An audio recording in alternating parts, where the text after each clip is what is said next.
man? You know this, man. It's DJ Chase, the Pregame Party Mix podcast, right here, WDJC-DB, DJ Chase Radio. Download that DJ Chase Radio mobile app, man. On iPhone, Android, you know what it is, man. But we got the one and only, the legend, my guy Rob Terell. You know what it is. What's up, man? This is a long time in the making. Legendary. Yes, sir. Two Bronx natives. You know what it is. We here. You know, it's beautiful outside today. You know what the vibes is. But you know, today we're gonna talk about in the Bronx right now. real talk. I know. It's terrible. This ain't the Bronx. Right This ain't the Bronx. This is not the Bronx. For sure. But you know, Rob Terell, thank you so much for coming on the platform, and thank you for mentoring and things like that, and exposing artists and DJs like myself and producers to understanding the business, right? So I want to get into your background a little bit. So you're originally from the Bronx, is that correct? Yes, sir. Yes, sir. And BX, baby. BX. What part of the Bronx? South Bronx. South Bronx? Yeah, man. Yes, sir. 67 and Clay, right off Webster Avenue. Projects, Yes, sir. Yeah. And with that being said, coming up from the Bronx in that era, like, how was the 90s for you? Like, what inspired that 80s, that 90s grind for you? Oh, man, for me, man, it was the block. It was the block parties, man. Yeah, it was the block parties, you know what I mean? For sure. It was four chicken wings and shrimp fried rice, you know what I mean? It was just, everybody just kind of really, really coming into the culture. Yeah.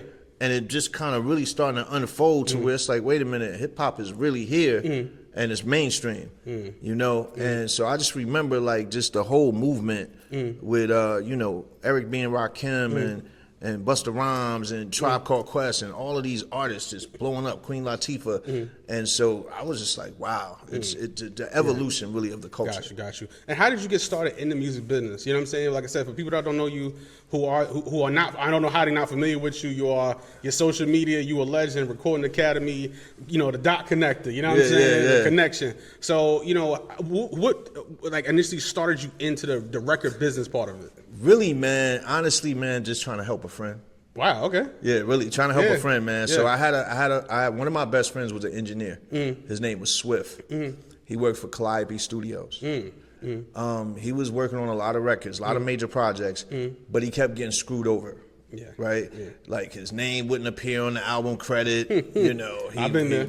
He wasn't getting his publishing. It was a lot of things. So one day, literally, we were just catching up. I hadn't seen him in a while because I was moving around. At that time, I was in the streets.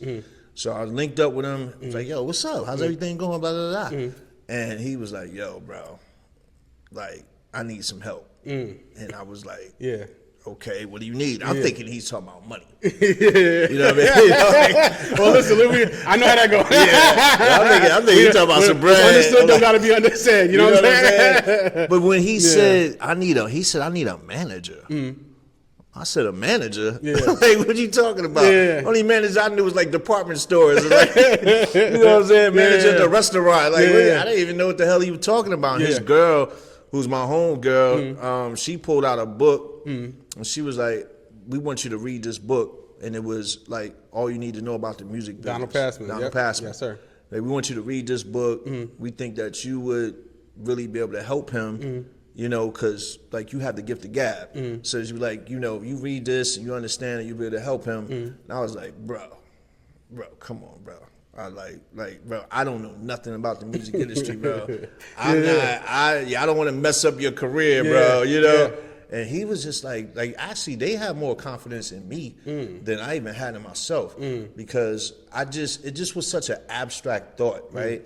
And the business of music, as we now know it, as I call it, the business of music was like a foreign language to me. So it was just like, what are you talking about? So one thing led to another.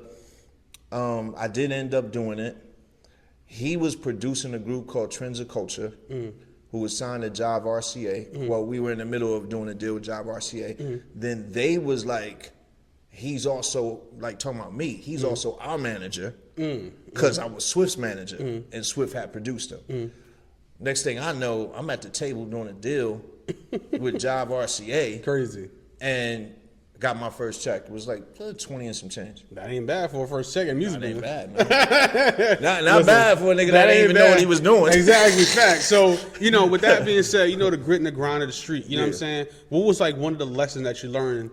Because you have, and me being a DJ as well, you see a lot of street guys, they apply that street mentality to the music business. At what point did you realize, I got to separate the two? Is either I'm all in with the music or I'm halfway in the street. Yeah, time management. You know, time management got in the way. You know, it was just like things started happening really quickly. And we went on tour, and you know, we had to promote the album, and all this stuff was happening so fast that I was like, I don't even have time for the streets. And that's when I knew. And I was, although I wasn't making as much money as I had made before, but I could see the trajectory that it was going on. I could see if I really applied myself and really immersed myself in it and really got focused, I could make that kind of money, and that's what I did. Got you. And you know, what are the changes that you've seen? Because you know, you pre-streaming. What do you feel like? Do you feel like streaming has helped the music business or hurt the music business? You know, that's a tough question, man. I feel like it's helped the music business from the standpoint of reaching more people. There's a lot of people stream music. You got millions and millions of people that's how they listen to music. So I feel like the reach has increased exponentially because of streaming. But I feel like it has hurt the game from the standpoint of artists are getting robbed left and right. There's no money really in streaming unless you're doing like M's. Yeah. You know what I'm saying? Sure. And that has left a bad taste in a lot of people's mouth. I work with artists all the time, and they're just like, "Well, I got 500,000 streams, 200,000, 300,000 streams. Where's my check?" I'm like, "You mean this check for $64?" Like, I be trying to tell them too, brother. Yeah, man, I try to tell them too. Is that the check you talking about? The check for $64? Exactly. Check is in the mail, bro. Yeah. You know what I mean? You be waiting It's for that.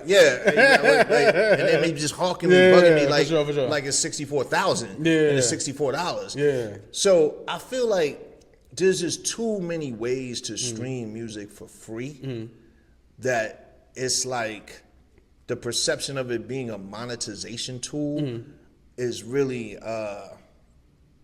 it's really a warped perception. It's like it's really a fake perception, you know, because you can get streams a lot of different ways. You know, you can get streams through social media. You can get streams from you know, free playlists and whatever. There's so many ways people stream. They don't understand that that's not necessarily making you money, but it is leading potentially to a larger audience. Yes, sir. And so that's why I said it's the good and the bad, man. It's the yin and the yang. There's benefits to it, pros and cons to it. Yeah. But yeah. Got you. And how important is it the live show? You know what I'm saying? Because we got, like I said, we got the big South by coming up. We in, you know, we where we at. You know what I'm saying? DJ we got Chase you know, in the place. Fleet DJs coming up, Yep. Coalition DJs. Like, how important is it the live show? Like the dollar of the live show. To you know me, what I'm saying? Because with that being said, Mr. Rob, is that you know a lot of artists feel like they don't have, they just show up and rap. They feel like they don't have to practice. They feel like they don't have to go to rehearsal studios and look in the mirror and dance and rap, even rap in the mirror. You know what I'm saying? How important is the live show to the dollar? Listen, Music bro. dollar. The live show is everything. It's the oxygen Yes, sir. to the brand. Yeah. I mean, the live show is Yeah. direct to consumer marketing. It's the 800-pound gorilla. Yes. Like if you're not reaching the people, direct hit to the people where they can feel your energy, feel your music, right? Music is emotion, it's vibration, it's energy. So if you're not right, look. 76% of all major artists' revenue, annual revenue, is from touring. Yes, sir. So that tells you a lot right there. That's almost 80% of their revenue. It's not streaming. It's not radio plays. It's not. It ain't none of that, right? Yes, sir. It's on the road. It's to the people. Yeah. There will never be a substitute, in my opinion, for vibration, energy, and the human exchange of that, because we're all energy exchange partners. There'll never be a replacement for that when it comes to music. So to me, the best way to build an organic fan base is performing. Yes, sir. And there's another thing I wanted to ask you, right? As an industry legend and power player, this DJ, the disrespect to the DJ. With that being said, why do people in their minds feel like that us DJs don't matter anymore? Where is this coming from? I think yo, bro, that's crazy. That's crazy. I figured out to make you laugh. Like, where is this coming you from? made me laugh with that one, man. So you said why they feel like y'all are not really relevant. Where is this coming from? I think it's coming from largely from the digital mindset. Okay. I really think so. I really Because think, you know, I would love to show artists my DMs of how many label reps come to me to play their record. Yeah, and I'm like, yeah. well, I mean, if I don't matter, we do get played. We do still matter. No, y'all. Yeah, I'm joking. Not yeah, you. yeah. I'm talking about other people. Like, No. But I think this whole ideology of everything being digital and not needing an actual human being to play music, Yes, sir. right, has made certain artists, the uneducated, the ignorant motherfuckers, think that DJs are not really necessary. I don't really need you when I've got this platform and this platform and that platform that's just gonna play my music. You know, so I think it's the evolution of the digital space has them in a kind of a time warp perception, right? Yeah. So that's what I think it is. Got you. And what do you feel like? You know, I don't say I consult, but right, a lot of artists come to me, they very frustrated. So like, yo, a label's not gonna sign me, right? What's the best approach in this day and age in 2025 to approaching a label to get signed? What is the best approach in your opinion? In my opinion, man, the pathway to least resistance right now is to get in a major label distribution deal that rewards performance and then perform in that deal. I respect that answer a lot. Right, okay? Yeah. So major label distribution is like, oh, well, they're not giving me no money, blah, blah, blah, so why should I, fuck with them, right? Yes, sir. Well, idiot, why you should fuck with them is because you have one foot in the door. They have an inherent vested interest in your music because it came out through them. Now, if you can perform and show results on a consistent basis, they will fuck with you. And I think right now, for independent, it's the pathway of least resistance. There you go. And with that being said, another question I got to ask you, right, is this, like, your company, like, what do you do? How would you define, because, like, you know, management is tough, you know what I'm saying? Consulting is tough, you know what I'm saying? What still drives you to run a company and still be in this business after so long? You know what really drives me, man, is I like to see the little guys win. You know, I'm an underdog myself, my whole story. You know what I'm saying? So it's like, I like to see the underdogs come up. You know, I like to see them win. I like to see a changing of the guard. You know? Yes, sir. I get tired of the same regime. I get too. sick of that shit. So I'm like, who's next? What's next? In terms of sound, in terms of being disruptive, like what's next? You know, so I'm an innovator. So I'm always looking for what's the evolution, what's the innovation in the creativity. Yes, sir. You know, so that helping them, whether that's just giving them, knowledge, giving them free game, or putting them in a position where they could really do their thing. You know, if I can be a catalyst to that change, to that transformation, that evolution of the culture, that's what's still driving me, right? Because, I got money. Like, you know what I'm saying? So I'm not money, I'm mission over money anyway. Yes, but sir. I got bread, so I got enough toys to play with. So it's not even about that for me personally anymore. It's more about this unknown artist that y'all don't know about, that y'all slept on, who ain't got no bread, don't know nobody, but is just got talent, but is crazy. That's insane. For sure. Rob Terell is the one that put him in position to win. Got you. And with that being said, one of my leading legacy for sure. And what do you look for when you work with an artist? Like what that's the number one question everybody want to know. They see you on Off the Porch, they see you the Grammys, they see you this, but they want to know, what do I have to do and what do you look for as far as when you work with an artist? Well, here's one thing, shocking answer that'll make you like fall off your chair right now. Okay. It's not talent. What? What is it? You said what's the number one thing? The number one thing. The number one thing for me is not talent. What is it? It is work ethic. Yes, sir. Okay. It's work ethic. Yes, sir. That's the number one thing I look for. Yeah. And then we start to get to number 3, number 4. Yeah. Now we start talking about talent. Yeah. But I want that artist that is starving to death, that's hungry. Yeah. And has a positive mental attitude about this. Understands that we got to climb Mount Everest with no shoes on and no jacket. You know what I mean? And we in the journey to deal it together. And There's no complaining. I like positive people. Yeah, same here. Yeah, I like positive energy. You know, there's no complaining and bitching and whining and you know, and it like, bro, this is already hard enough. So I don't need to work with you with all this attitude and complaining.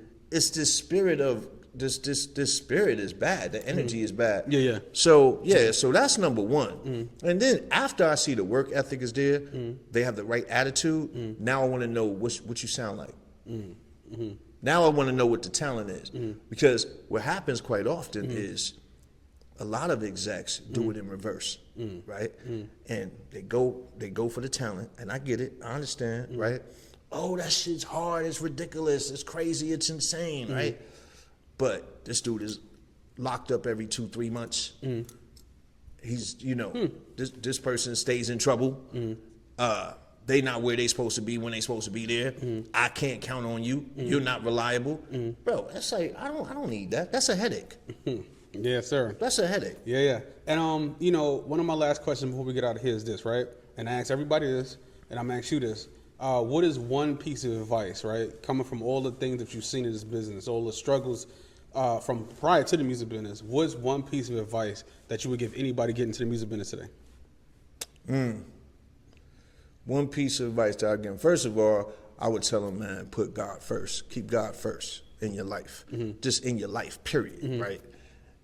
I would tell them, man, make sure that you're in alignment with your purpose. Don't be DJ chasing this. Don't be chasing this, and this ain't where you're supposed to be. Because it's too hard, it's too long, it's too everything. So, but then I would say, get educated. Educate yourself, right? There is the music business, but then there's the business of music. And the music industry is 10% talent and 90% the machine. You need the owner's manual to that machine. Okay? You need the owner's manual. You need to know how that machine runs and operates. Okay? This is a 1,000-piece puzzle. The artist is only one piece of a 1,000-piece puzzle. Without all these other pieces around that artist, if you pull the plug from damn near any major artist, pull the plug on their machine, you won't see those numbers anymore. You won't see, right? You won't see all of that. Because they say it takes, you know, a village to raise a child, right? They talk about that saying, right? Well, it takes a village to raise a child. In the music industry, it takes a team to raise a dream. Respectfully. And you know what it is, man. Mr. Rob Terell, it was a pleasure, my brother. Thank you. We here, we working. You know what, man, Mr. Rob Terell, I shouldn't even ask this, but plug your social media, plug your label, plug everything. Come on, man. It's Rob, you know what it is, man. It's Rob Terell, official deal maker. You know what I'm saying? It's Rockstar. It's Wealth Nation. It's industry certified. You know how we do it, man. At Rob Terell, Google me. You be there all night, man. Come on, man. Yeah, you know this, man. It's DJ Chase, the pregame party of this podcast right here. Download that official DJ Chase radio mobile app, and we out of here.